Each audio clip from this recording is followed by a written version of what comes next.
Absurdism. This philosophy says that searching for the meaning of life is pointless, like trying to find logic in your cat's behavior. No matter how hard you look, it just doesn't make any sense. Absurdists also believe it's absurd to have faith in God, because even he can't fix the absurdity of life. The key figure here is Albert Camus, who pretty much said that searching for meaning in a chaotic, indifferent universe is like trying to win a staring contest with a brick wall. Absurdism points out how small and insignificant our lives are in the vast universe. Nothing we do will matter in a million years, and yet we keep trying to make sense of it all. But Camus believed that even though life is absurd, you can still enjoy it by finding personal meaning. Animalism. This is a theory of personal identity that teaches that we, as humans, are really just animals. So we aren't souls, egos, or collections of thoughts. We are just biological beings. But not every person is an animal, and not every animal is a person. There's also non-animal people like robots, angels, or aliens. This theory goes against other ideas like John Locke's, who thought our identity was all about our memories and thoughts.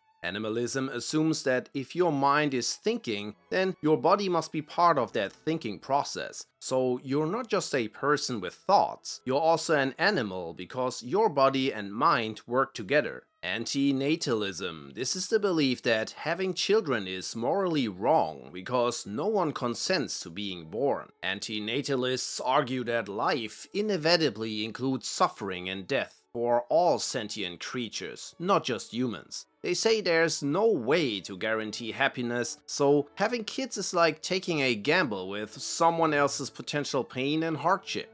So, according to them, human extinction is the only ethical choice.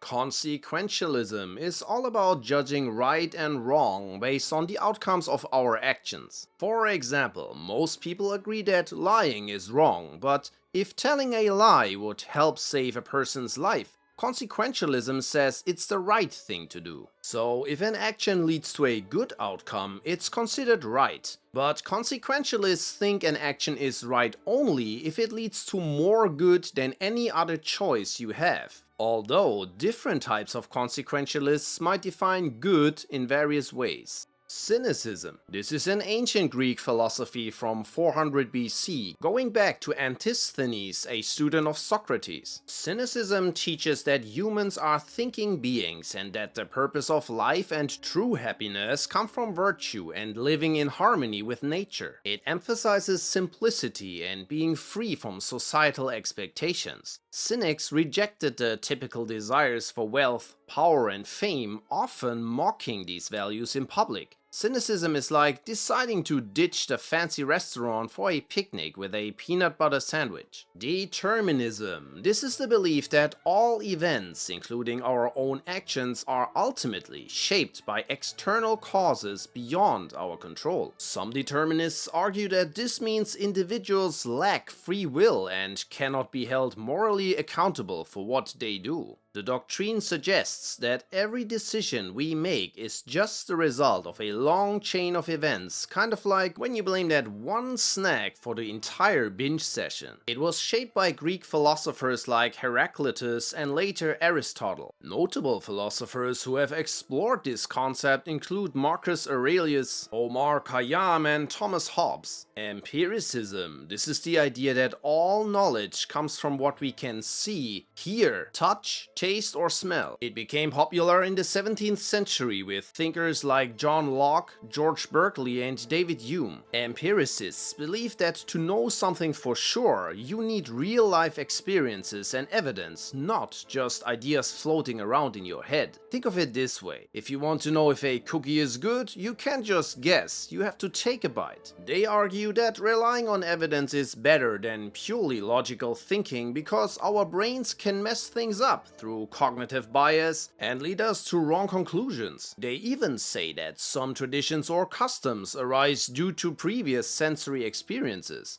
Empiricism also ties into the tabula rasa idea, which says that we are born with a blank mind and we fill it up with knowledge as we experience life. Epicureanism. This philosophical system is based on the teachings of Epicurus, an ancient Greek thinker. He believed in atoms and that everything is made of matter, which made him skeptical about religion and divine intervention. He initially challenged Plato's ideas, and later he had to face off against Stoicism. At its core, Epicureanism is all about seeking pleasure, but not in the wild, indulgent way we often think of hedonism. Epicurus argued that the best pleasure comes from avoiding pain and fear and living a simple, peaceful life. He thought that understanding the world and keeping our desires in check led to this state of bliss. Think of it as finding joy in the little things, a cozy evening with friends rather than a wild party. As a result, he and his followers often stayed away from politics to avoid the stress and ambition that could disrupt their peaceful lives. Existentialism.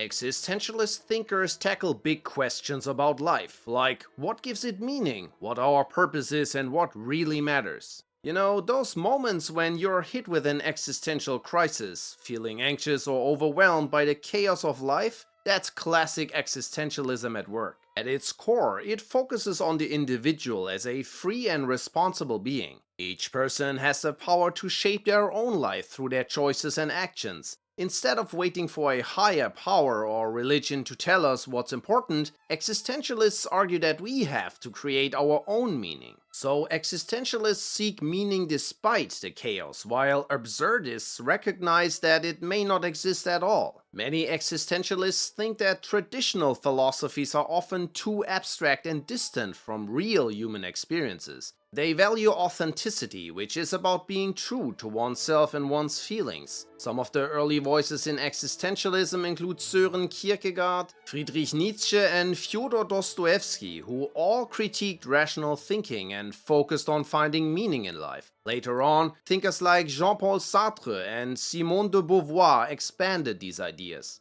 Hedonism. This ethical theory puts pleasure at the top of the priority list, seeing it as the ultimate goal of human life. It's all about maximizing enjoyment and minimizing pain, but it's different from Epicureanism, where absence of pain is the greatest pleasure. Hedonistic pleasure is not just about eating cake or having a good time at a party. It can also mean enjoying things like reading a great book, solving a tricky puzzle, or even helping others and feeling good about it. So, while hedonism celebrates the perfect life filled with joy and indulgence, it can sometimes get a bad rap when it leans too far into chasing immediate gratification at the expense of others. Humanism. This approach puts individuals and their potential at the center of moral and philosophical discussions. It focuses on broader human well-being rather than the existentialist perspective about finding personal meaning. It advocates for freedom, autonomy, dignity, democracy, and progress for all people. Nowadays, humanism typically emphasizes a non-religious perspective, relying on science, rational thinking, logic, and reason rather than supernatural beliefs to understand the world. Humanists also believe that moral values can exist without religion.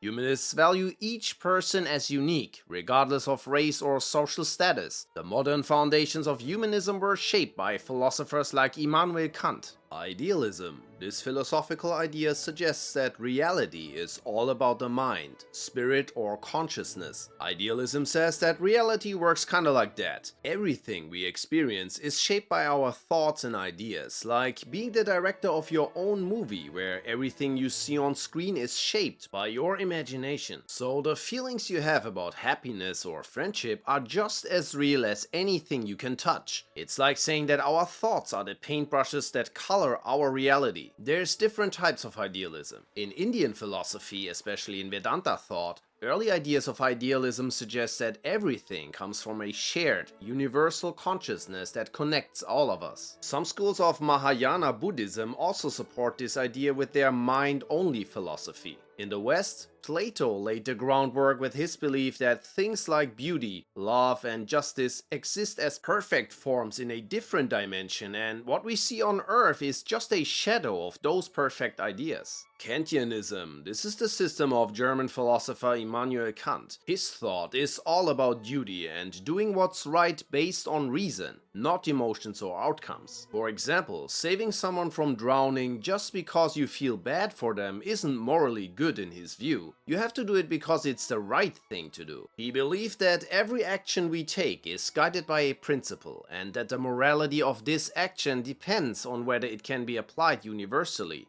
You need to ask yourself, what if everyone did this? If the action leads to a contradiction or chaos, like a world where everyone lies or kills when annoyed, then it's clearly not a good principle to follow. Kant called this idea the categorical imperative, a way to test whether a principle is good or bad. Materialism, it's the belief that everything in the universe, including thoughts, emotions and consciousness, is made up of physical matter or atoms. Materialists say that thinking and feeling are just the result of chemical reactions and processes in the brain. Without the brain and the body, these mental states can't exist. This idea is the opposite of idealism, which claims that consciousness or the mind is the primary substance of reality. Materialism is often linked to physicalism, which says that everything that exists is physical, even energy or space-time. The idea that brain activity and consciousness are linked is used as evidence for materialism, but not everyone agrees. Nihilism. This is the belief that nothing really has meaning or value. It's the idea that there's no solid foundation for things like morals, knowledge, or even life itself. A true nihilist wouldn't believe in any values, purpose, or truth, and might even think life has no point at all. This philosophy is often linked to extreme pessimism and is most famously discussed by Friedrich Nietzsche, who warned that nihilism could lead to the collapse of all moral and religious beliefs. Basically, it's the ultimate rejection of meaning, leaving behind a feeling of emptiness or hopelessness. Unlike Absurdism, which embraces the lack of meaning in pushing for personal purpose despite it. Pessimism, the belief that life tends to be more bad than good, that evil will prevail over good, and that existence is inherently filled with suffering. It's like looking at the world and thinking, yeah, this isn't great and it's probably not gonna be much better. Pessimists often think there's more pain than pleasure in life, and that life has no real meaning or purpose. It's not about being sad or unhappy, but more about seeing the world through a negative lens, like thinking the glass is always half empty. Arthur Schopenhauer, another German dude, was one of the main thinkers who built a whole philosophy around why life is full of misery, but most pessimists don't suggest extreme solutions like ending one's life, but often lean towards ideas like antinatalism. While pessimism and nihilism are related, being pessimistic doesn't automatically mean someone will become nihilistic.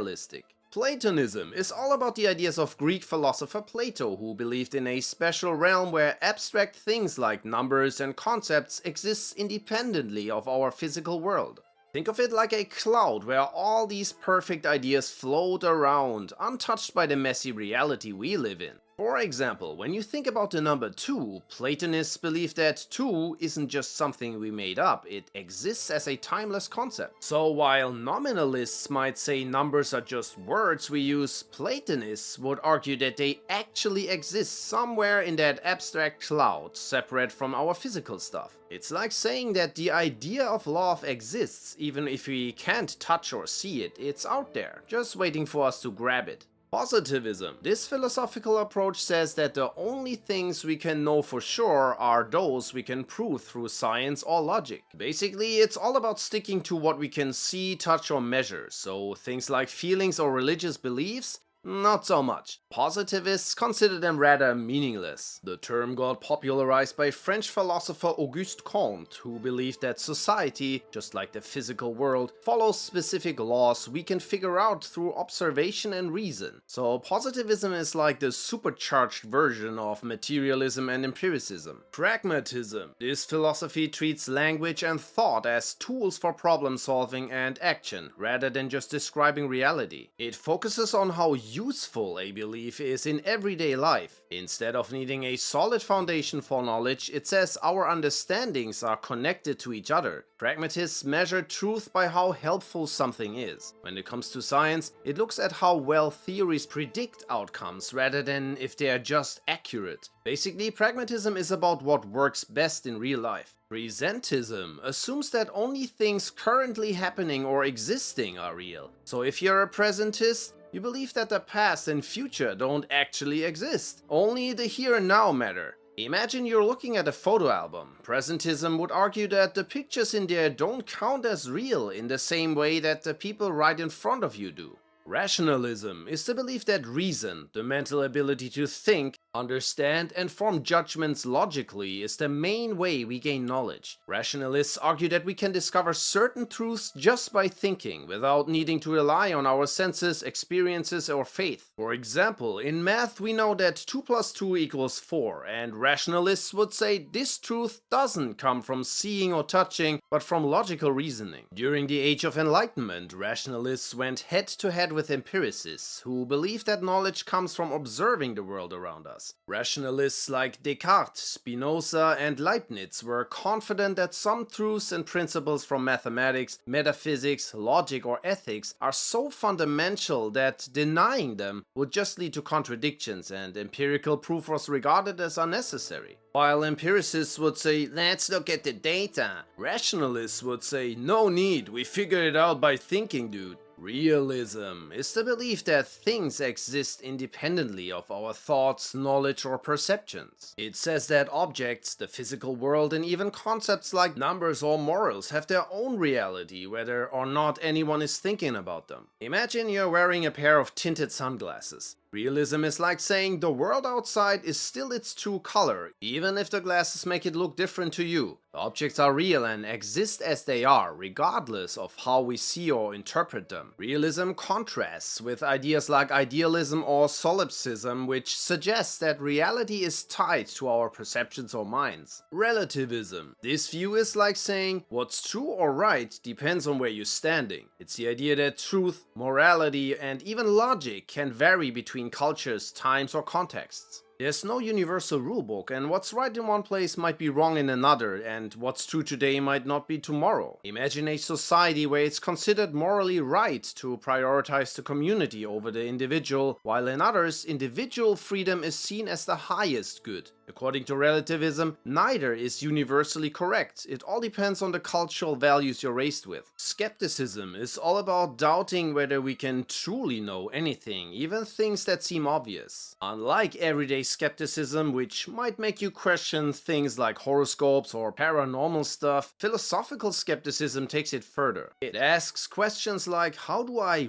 really know if I have two hands? Or, can I be certain the sun will rise tomorrow? Some skeptics think we shouldn't fully believe or deny anything because no matter how sure we feel, there's always the chance we're wrong. Skeptics pretty much think that they don't know anything, and they're not even sure about that. Stoicism is all about finding peace of mind and living a good life, no matter what it throws at you. This ancient philosophy teaches that true happiness comes from within, especially through practicing virtues like wisdom, courage, moderation, and justice. For Stoics, being morally good is like having a superpower. It helps you handle life's ups and downs without losing your cool. Famous Stoics like Marcus Aurelius, Seneca, and Epictetus believe that while things like wealth or health can be nice, they don't really matter. Instead, they taught that virtue is the only real good. Having money isn't good or bad in itself, but how you use that money, like helping others or being generous, shows your real virtue. Or if you stay calm and wise in tough situations, you're living the Stoic way. Essentially, they remind us that how we respond to life's challenges defines our character more than anything else. Transcendentalism is a movement that took shape in the early 1800s in New England.